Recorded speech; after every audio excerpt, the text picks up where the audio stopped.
Ton prénom, c'est Yvan? Ouais, Yvan. Donc, tu pèses combien si je prends un discret? Bon, 140. Là. Donc, on a. Ça, c'est fait. Moi, j'ai un exercice, une tâche à accomplir. C'est, il faut que je constitue une équipe et il faut que j'accomplisse cette tâche qui est de soulever 140 kg. Tu vas faire le jury avec Nicolas. Vous allez faire le jury, vous allez observer s'il doit atteindre l'objectif. Et l'objectif, c'est de soulever 140 kg, donc de soulever Nicolas, Yvan, de au moins 30 à 50 cm. C'est-à-dire au moins ça, de la chaise. Vous ne pouvez le soulever qu'avec deux doigts. Donc vous allez mettre vos mains comme ça. Et il y a une personne qui va se mettre ici, et une personne qui va se mettre ici. Donc pareil de l'autre côté. Vous ne pouvez pas le soulever avec les poignets, hein, bien entendu. Toi, juste tu te positionnes, voilà, pour que ça soit un peu clair. Et vous ne pouvez pas mettre les mains, sauf que il faut le faire, et il faut faire valider l'expérience par mon jury. Pas les poignets, hein, les doigts, c'est parti. 1, 2, 3.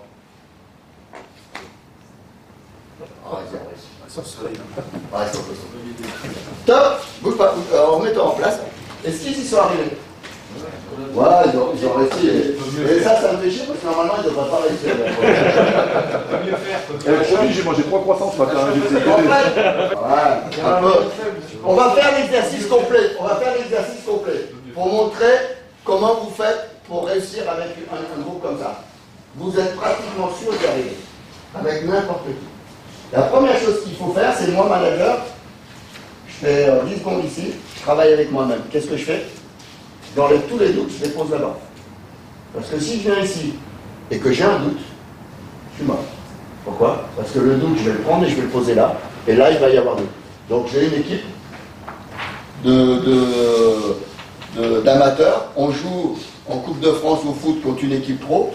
Si j'ai un doute que je peux gagner, eux, ils vont l'avoir. Donc j'enlève mon doute, et ici, c'est pratiquement sûr qu'on va y arriver. Deuxièmement, il faut que je gère un truc qui peut être compliqué, c'est pour réussir, il faut être concentré.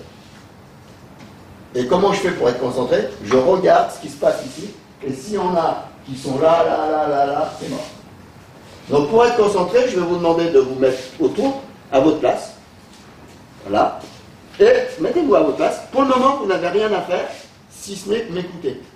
À partir de maintenant, vous imaginez qu'il y a un rond, un cercle, et que dans ce cercle, il y a un objectif, soulever facilement 140 kg.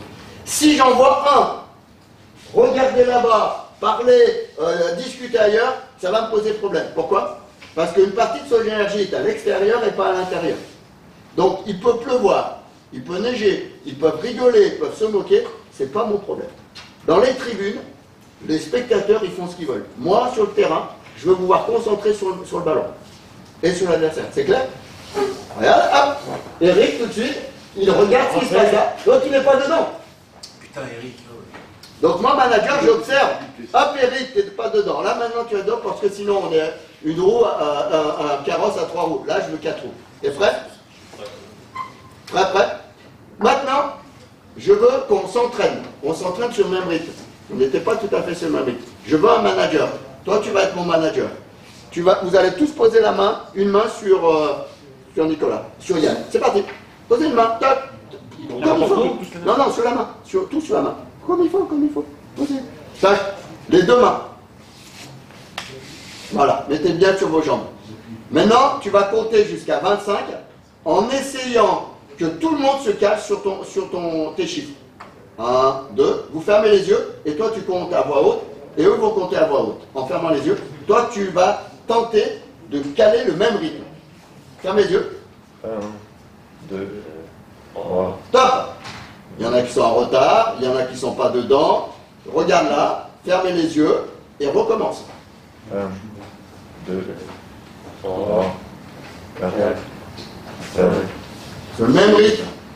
7, 8, 9, 10, 11, C'est un peu mieux. 12, 13, Voilà. 14, Jusqu'à 25. 15, 16, Ah, ça commence à arriver. 17, 18, 19, 20, On 21, commence à voir une équipe qui joue ensemble. 23, 24, 25. Vous vous repositionnez.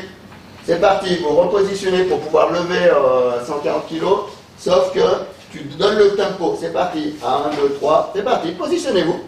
Les deux doigts. Attends que tout le monde soit prêt. Attention. À 3. 1, 2, 3. Ok. Ok. Repositionne-toi. C'était plus facile ou pas? On va le refaire. On s'est entraîné lundi. On va s'entraîner mercredi. Et mercredi, vous allez intégrer un truc. C'est là que ça se passe. Je te vois regarder encore là-bas. Vous voyez, il n'est pas dedans. Mais moi, là, normalement, j'ai dit quoi tout à l'heure? Quoi qu'il arrive, rire ou pas rire, tu es là-dedans. Donc, il peut faire ce qu'il veut. Donc, je répète, vous allez intégrer un truc nouveau, c'est que c'est facile. C'est facile de le soulever et c'est très léger. Donc, vous allez travailler sur cet objectif. Quand vous allez vous mettre en route, ça va être facile et léger. Parce que là, je sens qu'il y a encore des efforts. Et tu vas t'entraîner, tu vas entraîner l'équipe mercredi pour que samedi, quand on va jouer, ça va être facile et léger. Et je veux que lui, il soit à 100% dedans. Pour le moment, il est encore à 80%, un peu agité. C'est parti. Cette fois, tu comptes jusqu'à 20. Vous entraînez jusqu'à 20, comme tout à l'heure. Les mains sur... Tac, tac. Il y a un entraînement. Tac, tac, tac. Ah, je sens mieux Eric, là. 1, 2, Il travaille. Mieux que ça. Moi, qu'est-ce que je fais? Il y en a un qui se disperse et je le ramène. Et je sens que Eric, il est dispersé. 8, Et donc, dans l'énergie du groupe, dans la psychodynamique, ça me pose problème. 12, Et mon métier, c'est d'observer ça. 14, Mais il faut que je le ramène.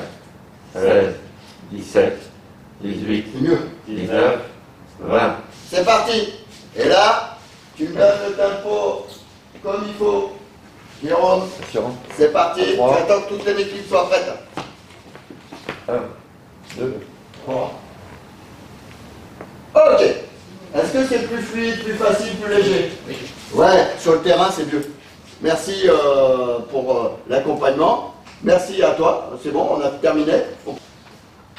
Sur quoi je suis intervenu? Avant de faire la pause, sur quoi je suis intervenu? Avant de faire la pause, sur quoi je suis intervenu? L'objectif. L'objectif. L'objectif, c'est une chose.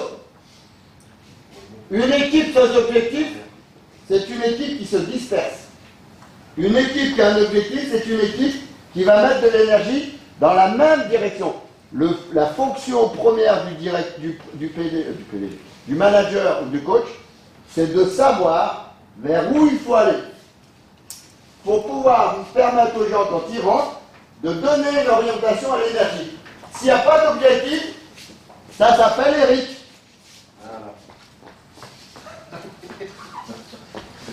Et donc, qu'est-ce qui se passe? Moi, l'énergie doit être par là, mais je n'aurais pas dit, et il y en a qui vont là-bas. Première chose, dire où on va. Deuxième chose, fermer la frontière et savoir comment les gens dépensent leur énergie. Malgré l'objectif, il peut y avoir tout. Ça s'appelle cohésion. Ça s'appelle dispersion. Et donc, il va y avoir des gens qui dépensent leur énergie dans la dispersion. C'est normal, dans un premier temps.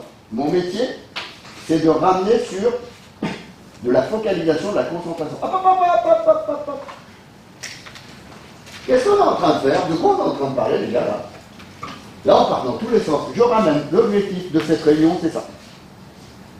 Ça, c'est mon métier. Ouais, Guillaume. Ou dans la critique du système, ou de l'organisation. Ça, dans nos organisations, c'est très bien. Bah, bien sûr. Après, si l'objectif c'est de critiquer, on va passer du temps à critiquer. Si l'objectif c'est de travailler, etc., c'est la journée. Donc, première chose, objectif. Deuxième chose, fermeture de la frontière. Troisième chose, réguler. Et donc, vous avez ici les deux dimensions du manager et du directeur sportif. Piloter un projet, un objectif.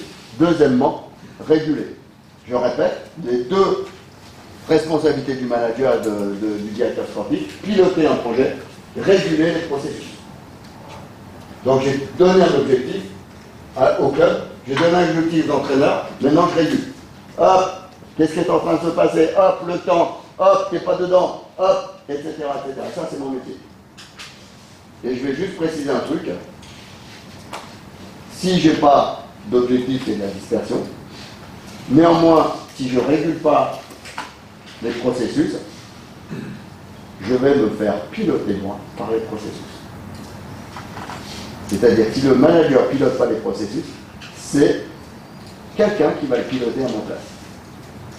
Et je vais me faire oh putain, ça va, oh putain, mais l'autre encore, il y a ce qu'il y a. Oh putain, oh non. Tu fais quoi pour faire ça, toi? Bah, c'est toujours la même chose. Quand on fait des réunions, ça part dans tous les sens. Et alors? Bah alors ça rame, ça merde, je sais plus où on va. Et alors? À quel moment tu fais? Bah, je me fais piloter par les processus. C'est-à-dire, bah, je continue, je me plains, je dis que c'est difficile, ça va pas, puis c'est toujours les mêmes, et puis c'est toujours lui qui fait, et c'est toujours Eric qui me fait chier. Je rigole.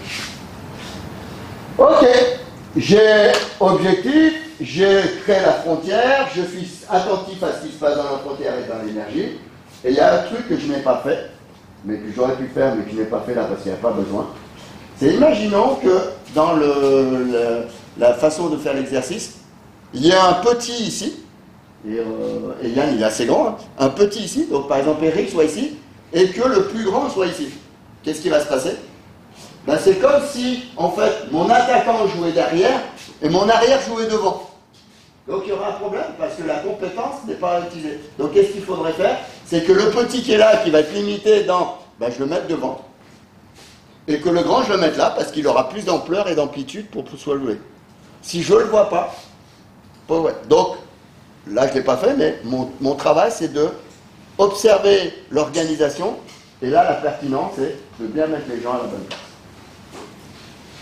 À ce moment-là.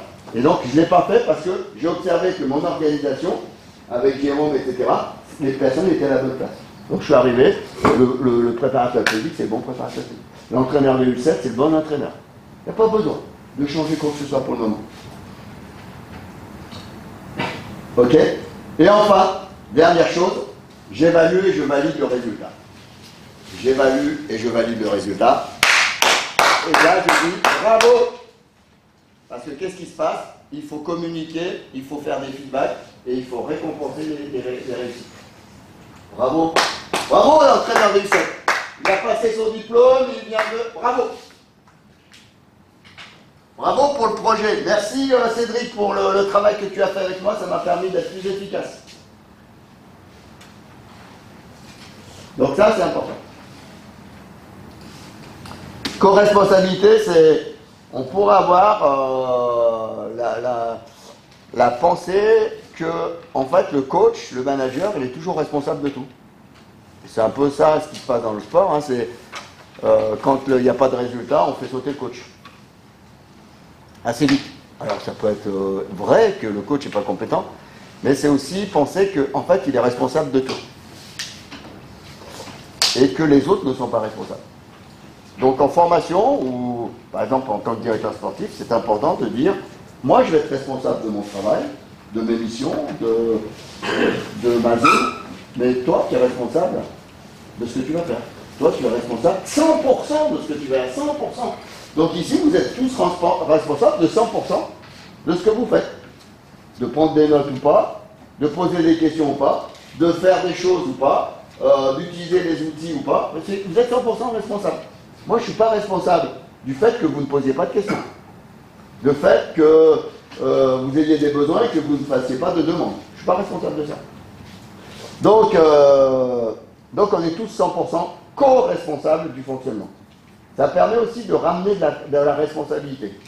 Parce que dans certains groupes, dans certaines structures, on est dans une relation un peu parent-enfant, et c'est le directeur sportif peut se sentir responsable de tout quand ça ne marche pas, et donc chef d'orchestre après, homme orchestre. Et il va tout faire. Il n'est plus délégué parce que... Bon, non, fais-le, tu es responsable, tu as fait une erreur, tu as fait une erreur. Ok.